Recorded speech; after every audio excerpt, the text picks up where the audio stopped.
Good morning, kiddos. Good morning. Sabi si Brad, si Kid. Magbablog ako ngayon sa mga piping works.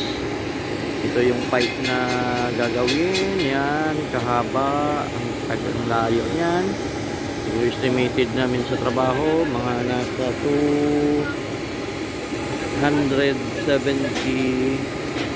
meters.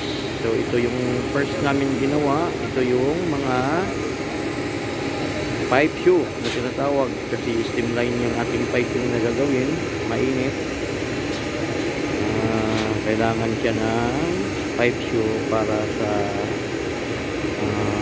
hammering ng isang pipe. Steam line, high pressure. Nasa power plant kami ngayon. At saka ito yung pipe shoe na ginagamit para ipapatong natin yung pipe, na para ito ang magsisilbing guide ng isang pipe para hindi siya magkaroon ng vibration sa isang base. So yung pipe shoe, ang size ng pipe natin is nasa 10 inches.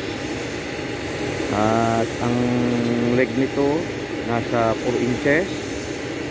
Depende kasi sa height ng papatungan ng kuha nyo, kung may mga obstruction o wala. Ang base niya is flat lang na plate, and welded naman tayo lahat.